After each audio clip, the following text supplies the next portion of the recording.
Hello and welcome back to the basement. I've got just a quick project today, something that's been annoying me as I've been cleaning out my desk and setting up a new computer. Cords. And more cords and more cords. I've got a desk drawer, 2 drawers full of random USB cords, all with different ends on them. And every time I want to find one, I have to dig through the whole pile to find the right one. So I'm going to make a little rack similar to my knife rack. So I've got just a piece of maple here that is scrap off another project. Same here. What's going to happen is this will be cut to length. This is going to sit this way with a notch in it. And we'll cut a little notch on the corners of the right length. Okay. This sits into here. This mounts to the wall. This screws to this. So I can take it off and change it. Then I'm going to have a series of notches cut into here that will range from thin to the braided ones that are thicker. Enough that you can put 3 cords into each notch. Then I'll be able to hang up all my cords in the corner where the cats can't get to them. So one thing you will notice is that I'm going to be cross-cutting. I'll be cutting to length on my table saw rather than using my chop saw, because my chop saw is still in the shop. It's been a month and they haven't gotten it back to me. Yay.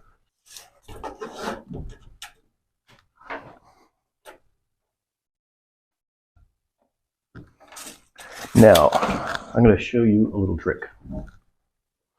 When cutting something, especially when you're working in a team, you make your mark, and you make a little mark next to it saying this is the side the blade goes on. Okay? This way, if I hand a whole bunch of pieces over to someone who's doing the cutting, I don't have to tell them which side to cut on. I don't have to tell them what the length is. They don't have to do any measurements. That's where the blade goes on this side. Okay? The other reason to do this is that's roughly halfway. Without that mark, I'm not sure which side is the 16 or 18 I've got. I'm not sure which side is the 18. That means I have to pull out my tape and measure it again. So make that little mark, you know where it goes. All right, so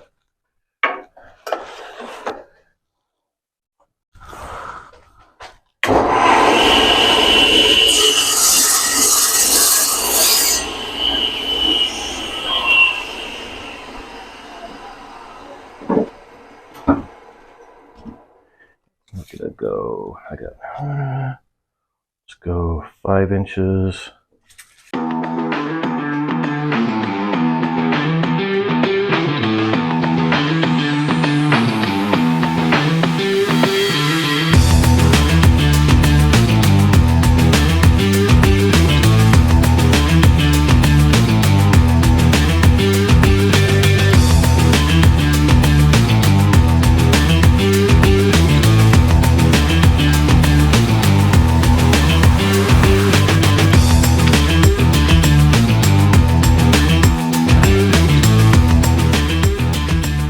Now to notch these, I don't want to do it as a dado because it's too small. My hands are getting too close to the blade.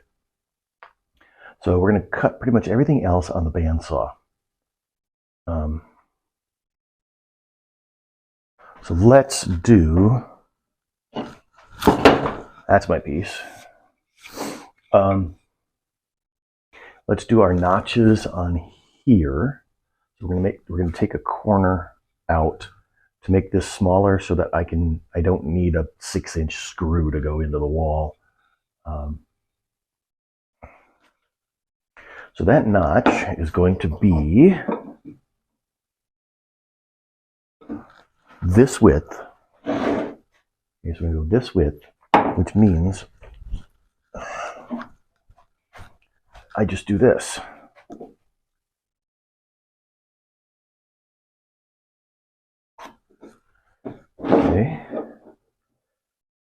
I don't care what the number is, I care what the size is.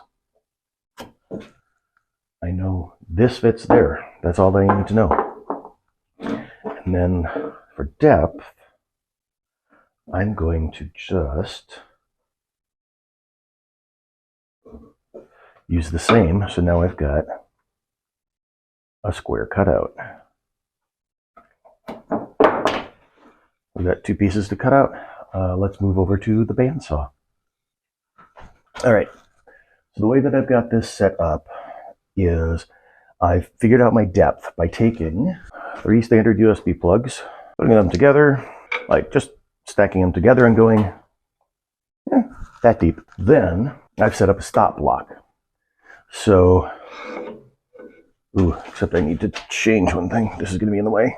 So I've set up a stop block that I will be able to go saw in. It'll stop at that point. So my depths are always going to be the same. Okay, so now what I need to do is figure out how far apart I want my pieces, my slots.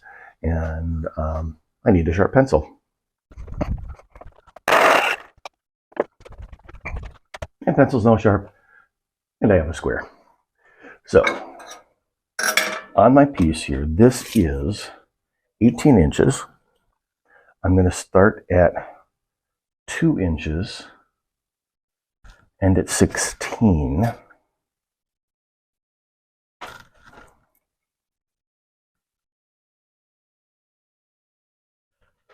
And at 16. And now,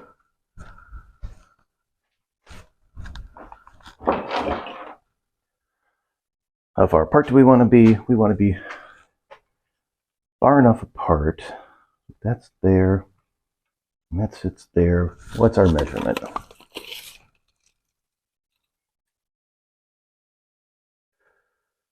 I go, I go 1 inch.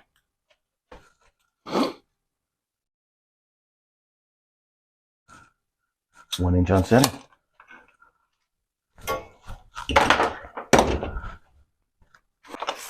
So 2.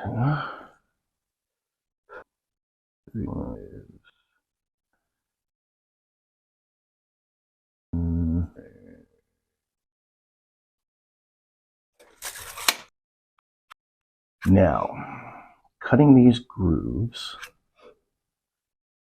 is going to take a little bit of skill for 2 reasons. One, I have to hold this piece perpendicular to the blade so you get a nice straight groove. Okay. That's why I'm taking these lines all the way down. If I had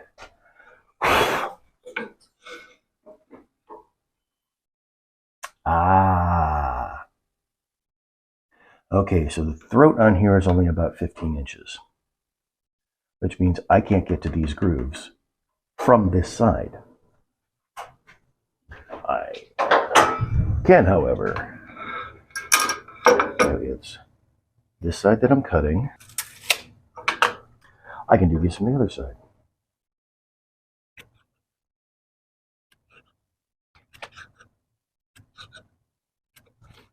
And I made a little X over here just so I can remember which side I'm cutting on.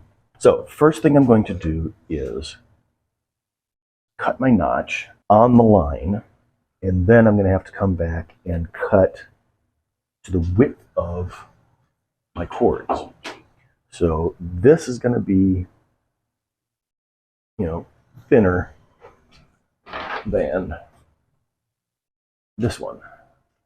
I've got quite a few that have this braided sheath on it versus the simple plastic. So cut down the line and then shave to the left and right to get the width I need. So, bandsaw montage.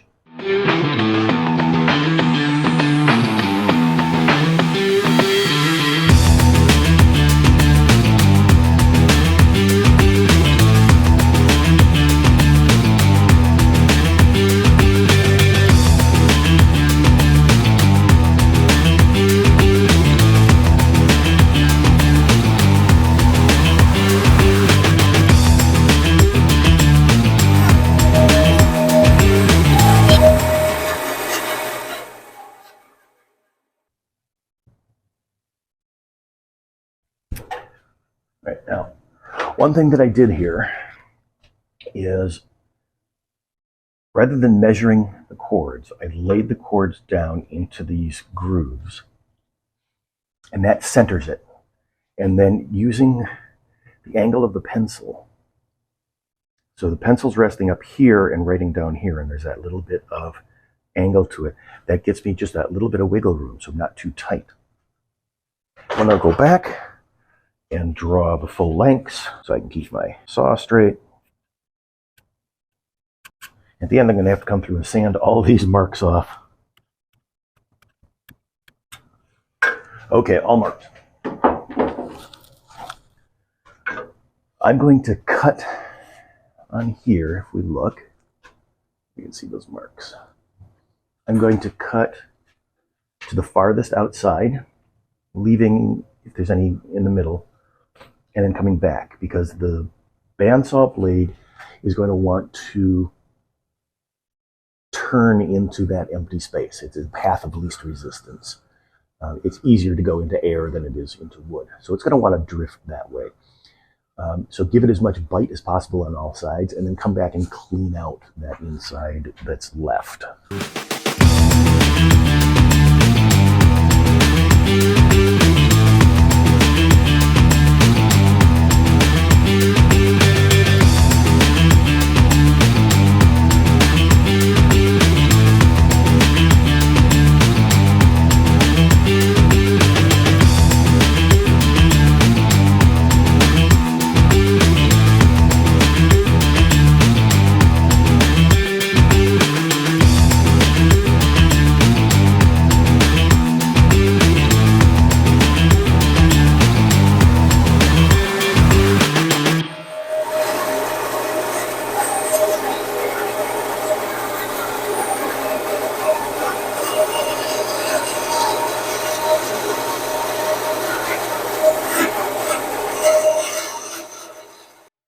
There we go.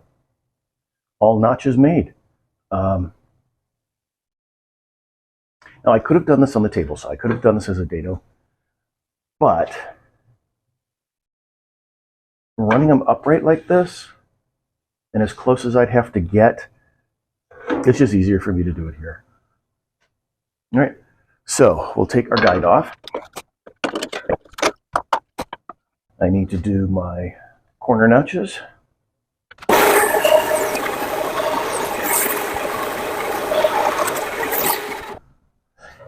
And I did the thing that I always do on the bandsaw, because again, this throat issue, you need to mark on the back side for one of them, because I can't get in this way to make that cut. I could, but I'd have to monkey around with it. So the distance is from the front. I got it here, so here. There. And I can come in this way.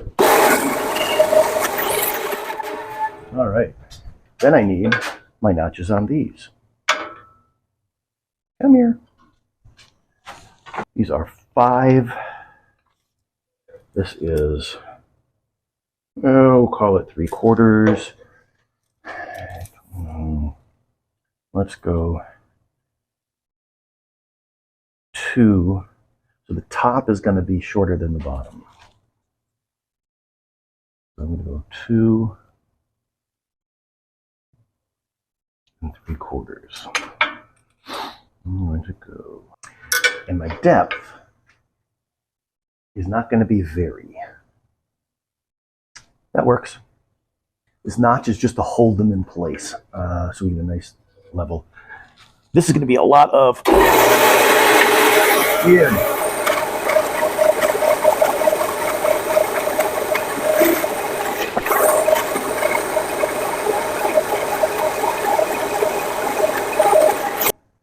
So that last little bit you saw me doing there is something they will probably never teach you in a real shop class. You can go sideways on a blade in some situations. All right. So with the bandsaw there, so I cut down, and because I'm not using a stop gate, my cuts weren't all going to be perfect. Okay, now I'm going to file that out. But what I did is going sideways across that blade, so just the teeth are scraping those little bumps. You can level out, flatten that out a little bit, so you have less to file. So you take this into file and sand, got a couple holes to drill, and it's done. Okay, so I have filed out the notches. They are a really nice tight fit. I'm going to be drilling through the center of this in order to go into the wall. Okay. The hole in this piece is going to be bigger than the hole in this piece. I still have to decide. There's two methods of doing this. One, I can send the screw all the way into the wall, in which case I should probably use an anchor of some sort, one of those inserts and such. The other is that this piece here gets glued to the wall, and this front piece just screws into the back piece. The screw does not go all the way to the wall. That's the way my knife rack works.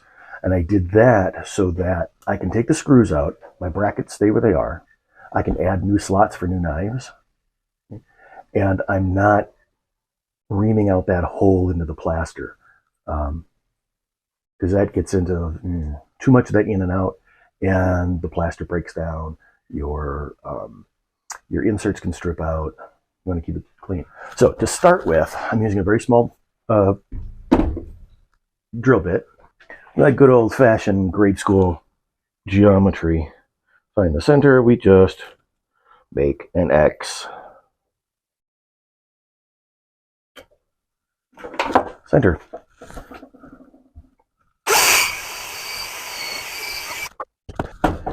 You may have noticed I go in, I pull out, go in a little more, pull out.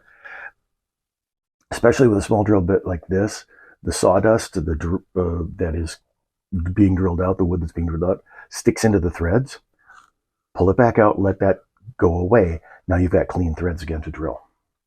So that side's done, and I've got perfectly lined up hole. And I need to go this way, right? We're flipping around, We are flipping around. There. This one's a little bit loose, it won't hold up on its own, so make the mark down here. Ow.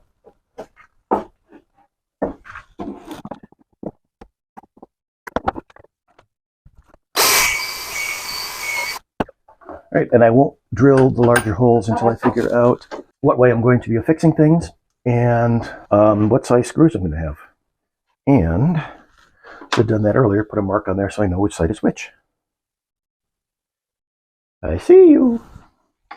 All right, sanding and stuff, and I'll show you the finished product later.